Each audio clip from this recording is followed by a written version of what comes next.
Orang miskin itu dapat jatah zakat fitrah setahun sekali. Kenapa harus kita ambil haknya? Gara-gara kita gunakan untuk pembangunan masjid. Dan kita berlomba-lomba bangun masjid yang indah, padahal setelah itu sepi orangnya.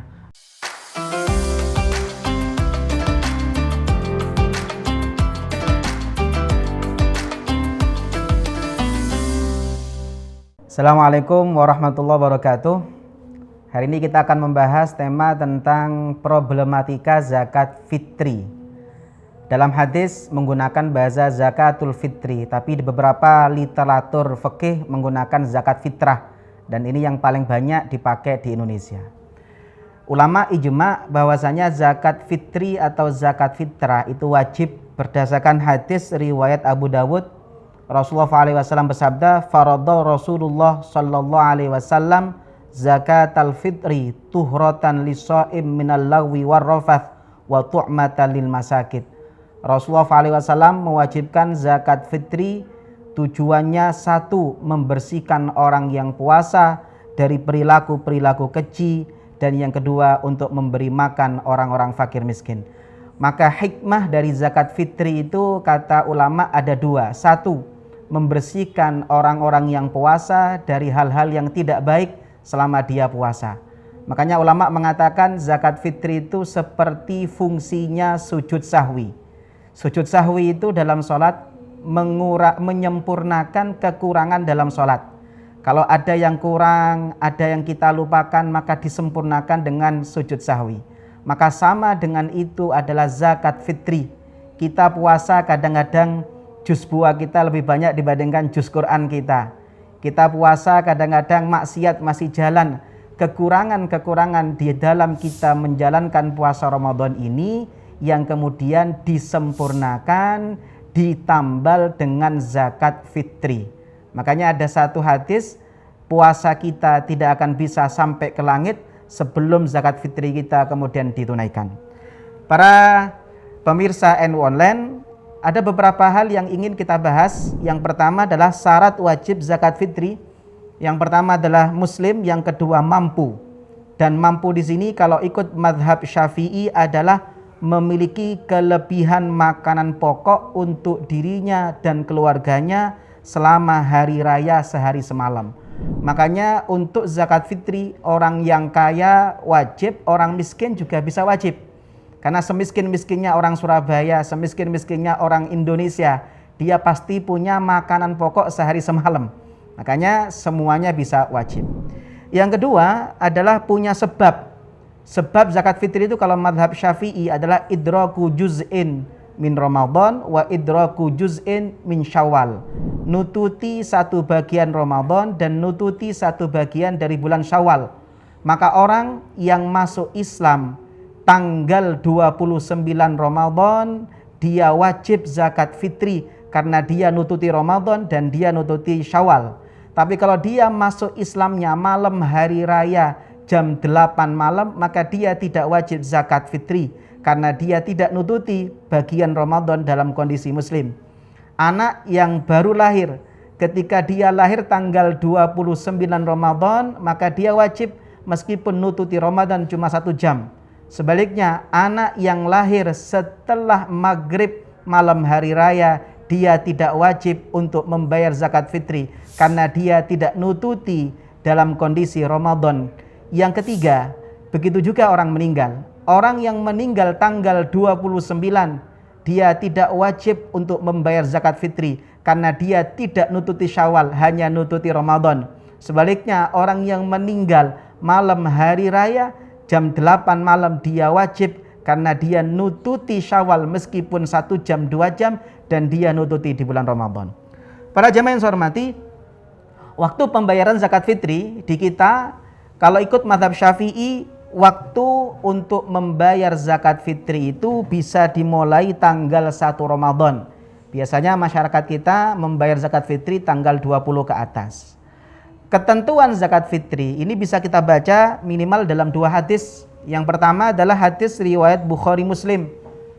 Faradha Rasulullah SAW zakatal fitri so'an min tamrin aw so'an min sya'irin al abdi wal hur wal dzakar wal untha was saghir wal kabir minal muslimin. Rasulullah SAW mewajibkan zakat fitri itu ukurannya 1 sok. Yang kedua adalah dari kurma dan dari gandum. Dalam hadis riwayat yang lain, riwayat Nasa'i dikatakan kanan nas yukhrijuna an shadaqatil fitri fi ahdin nabi so'an min syair au tamrin au sultin au zabibin. Di hadis ini disebutkan ukurannya zakat fitri itu 1 sok. Yang kedua yang disebutkan ada 4, yaitu gandum, kurma, dan kismis, dan yang kedua adalah jelai. Dari 2 hadis itu ulama berbeda pendapat. Pendapat mayoritas ulama memahami hadis tersebut kewajiban zakat fitrah adalah dari makanan pokok. Karena ulama memahami gandum, kurma, dan lain sebagainya yang disebutkan dalam hadis itu adalah makanan pokok. Maka bagi kita orang Indonesia, zakatnya tidak harus pakai kurma, tidak harus pakai jelai, tidak harus pakai kismis. Tapi orang Indonesia karena makanan pokoknya adalah beras, adalah nasi, maka zakatnya pakai beras. Karena itulah Imam Nawawi mengatakan kalau kita ikut pendapat yang mengatakan zakat fitri atau zakat fitrah itu menggunakan makanan pokok, maka harus berupa biji-bijian. Tidak boleh dalam bentuk roti ataupun tepung. Yang kedua, biji-bijian tersebut harus berupa biji-bijian yang selamat dari cacat. Tidak kemudian ada ngengatnya atau basah, yang sekiranya selamat dan layak disimpan dan bisa dijadikan makanan pokok. Maka ada sering pertanyaan muncul, apakah zakat fitri saya harus sama dengan beras yang saya konsumsi? Contoh, saya konsumsi beras kualitas A, kualitas super. Apakah saya wajib zakat dengan beras yang sama, merek yang sama? Maka jawabannya adalah tidak wajib. Karena yang wajib adalah zakat yang kita bayar, yang penting selamat dari cacat dan layak dikonsumsi, layak disimpan. Meskipun yang lebih baik adalah kalau kita makannya yang kualitas super, ya zakat fitrah kita yang kualitas super. Sebaliknya, ada orang yang biasa makan beras jatah, yang berasnya kuning, yang berasnya kadang-kadang ada hewan-hewan ngengatnya. Meskipun itu yang dikonsumsi tiap hari, dia tidak boleh bayar zakat fitrah pakai itu. Dia harus menggunakan zakat fitrah yang selamat dari cacat. Ini pendapat mayoritas ulama. Berbeda dengan mayoritas ulama adalah madhab Hanafi.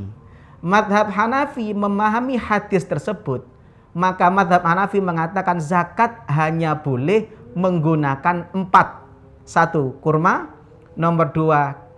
Gandum, jelai, dan kismis. Kalau menggunakan selain 4 ini, maka harus dikonversi dengan harga 4 barang ini. Jadi kalau saya zakat pakai beras, maka kalau ikut madhab Hanafi, yang saya keluarkan zakatnya adalah bukan beras 3 kilo, tapi beras senilai 3,8 kilo kurma, 3,8 kilo gandum, 3,8 kilo kismis. Cuma untuk madhab Hanafi, berbeda dengan jumhur yang harus biji-bijian, madhab Hanafi memperbolehkan zakat fitrah berupa tepung dari gandum, tepung dari jelai. Ini yang pertama. Yang kedua, dari hadis itu ulama sepakat zakat fitri itu 1 sok. Cuma ulama berbeda pendapat, 1 sok itu ukurannya berapa. Kalau ikut menurut madhab Hanafi, kalau kita mengacu kepada Kiai Haji Muhammad Maksum, beliau mengatakan kalau ikut madhab Hanafi maka 1 sok itu lebih tinggi. Ukurannya kalau kita buat seperti kubus itu sekitar 16,73 cm. Jadi kotak itu kalau kita buat kotak, panjang lebar tingginya sebanyak 16,7 atau setara 4,6. Ada ulama yang kemudian mengkonversi zakat pakai madhab Hanafi adalah 3,8 kilo. Itu ukuran 1 soknya. Tapi menurut mayoritas ulama 1 sok itu kalau selain Hanafi, kalau kita mengacu kepada Kiai Haji Muhammad Maksum sekitar 14,65 cm. Jadi kalau kita lihat sok itu ukuran wadah, bukan ukuran berat. Maka kalau kita menggunakan 1 sok itu kita bisa buat kotak. Panjang, lebar, tingginya sekitar 14,65 atau bisa kita bulatkan menjadi 14,7 cm. Ketika kita mengkonversi dari ukuran wadah menjadi ukuran berat, disinilah akan muncul perbedaan. Satu botol isi air dengan satu botol isi kerikil tentu beda. Satu botol beras dengan satu botol kerikil juga pasti beda. Meskipun sama-sama satu botol, yang satunya isi beras, yang satunya juga satu beras, tapi berasnya, kadar airnya itu beda, tentu beratnya juga beda. Dari sinilah kemudian ulama ada perbedaan pendapat ketika mengkonversi dari wadah menjadi berat. Kalau kita mengacu kepada kitab Al-Fiqhul Manhaji, satu sok itu kata Al-Fiqhul Manhaji setara 2,4 kg. Mungkin saya menduga karena di Mesir itu, ini pengarangnya kan orang Mesir, mungkin lebih kering sehingga nanti kadar airnya semakin berkurang. Kalau menurut Kiai Haji Muhammad Maksum, ini yang banyak diacu di Indonesia. Beliau membuat wadah, setelah itu kemudian beliau isi dengan beras. Kata beliau, satu sok beras itu setara 2,719 kg. Atau kita bulatkan 2,7 kg. Ini yang kemudian diacu oleh Bahsul Masail PBNU 2020. Di Bahsul Masail PBNU 2020, kata Bahsul Masail mengatakan zakat fitrah itu boleh dengan 2,7 kg. Sama dengan pendapatnya Kiai Haji Muhammad Maksum. Atau kata keputusan Bahsul Masail, boleh ikut pendapat lain sekiranya sekitar 2,5 kg. Ada yang menarik, ada perbedaan pendapat nanti antara PWNU Jatim dengan PBNU. PWNU Jatim itu ikut kaedah yang awal. Kalau ikut pakai beras, ya harus pakai mayoritas ulama. Tapi kalau pakai uang, maka harus mengikuti kepada ketentuan mazhab Hanafi. Makanya di surat edaran bersama di PWNU, Lazisnu PWNU 2020 yang terakhir, insya Allah nanti biasanya setiap tahun akan muncul lagi. Di PWNU mengatakan begini, zakat fitrah dikeluarkan dalam bentuk beras yang berkualitas kadarnya satu sok setara 2,75 kg. Tapi bagi orang yang ikut menggunakan zakat pakai uang, PWNU mengatakan harus mengacu ke mazhab Hanafi, yaitu satu soknya 3,8 kg dan harus menggunakan kurma, jelai, gandum ataupun anggur kismis. Makanya PWNU kemudian membuat list. Satu, ini tahun 2020, nanti 2025 pasti berubah. Di PWNU itu mengatakan kalau menggunakan kurma ajwa tahun 2020 itu per orang sekitar 1,1 juta zakat fitrahnya, lebih tinggi karena mengacu ke Hanafi. Paling murah kalau menggunakan kurma itu kurma kholas sekitar 171 per orang. Kalau menggunakan anggur, harga paling rendah kismis kecil itu sekitar 380.000. Jadi kalau PWNU tidak boleh zakat pakai uang tapi mengacu kepada 3 kg beras, harus mengacu kepada mazhab Hanafi. Yang paling murah PWNU adalah pakai gandum. Karena kalau gandum mazhab Hanafi boleh pakai setengah sok, dan PWNU tahun 2020 paling murah itu sekitar 63.000. Ini kalau kita mengacu kepada PWNU. Cuma yang unik, PBNU memperbolehkan zakat fitrah pakai uang senilai beras 2,7 kg. Kenapa kok beda? Ini yang unik. PBNU ketika mengacu kepada pendapat bolehnya pakai uang, mengacu ke beras, kata PBNU ini bukan talfek. Kenapa? Yang dipakai oleh PBNU adalah pendapat dalam mazhab Maliki. Ada seorang ulama namanya Ibnul Qasim yang memperbolehkan zakat pakai uang.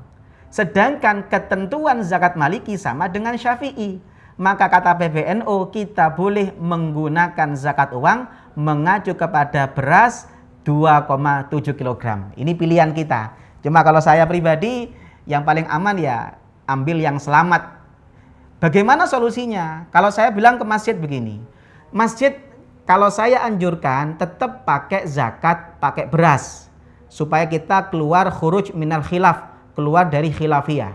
Bagaimana prakteknya? Prakteknya begini, masjid tidak boleh menjual zakat fitrah, karena itu bukan berasnya panitia. Yang ada adalah masjid bisa kerjasama dengan toko-toko kelontong. Toko-toko kelontong ini kemudian diminta untuk membuat paket zakat fitrah. Nanti ditaruh di depan. Ketika ada orang datang membawa uang, maka dia diarahkan untuk membeli beras yang sudah takaran zakat fitrah di depan masjid. Karena nggak boleh transaksi jual beli di dalam masjid. Setelah diarahkan ke situ, maka kemudian dia bisa membawa beras ke panitia masjid. Ini solusi menurut saya yang paling enak supaya kita keluar dari khilafiyah ulama, meskipun kita tidak dilarang untuk menggunakan zakat fitrah, menggunakan uang mengacu kepada 2,7 kg beras. Yang terakhir adalah zakat fitrah kalau menurut Imam Nawawi tidak dibagikan secara rata. Sunnahnya kata Imam Nawawi dalam kitab Al-Majmu', yustahabbu ayyufarraqa bainahum ala qadri hajatihim fa in istawat sawwa wa in tafaddalat fadala bihasbil haja istihbaban. Sunnahnya zakat itu dibagikan bukan rata, tapi sesuai dengan kebutuhan. Maka ada orang fakir, ada orang miskin. Ini perlu dibedakan. Orang yang fakir harusnya mendapatkan 2 kali lipat dibandingkan orang yang statusnya miskin. Yang terakhir, ini yang perlu saya sampaikan. Saya termasuk orang yang paling tidak setuju zakat fitrah digunakan untuk pembangunan masjid. Dalam kitab Bughya dikatakan begini, la yastahiqul masjid syai'an minaz zakah mutlaqan idz la yajuzu sarfuha illa li hurrin muslim. Ulama kemudian mengatakan masjid tidak berhak mendapatkan zakat karena syaratnya mustahik itu adalah hurrin muslim, orang bukan bangunan. Dalam kitab Al-Mizan juga disampaikan ittafaqal a'immatul arba'ah ala annahu la yajuzu ikhrajuz zakah li bina'i masjidin au takfini mayyitin.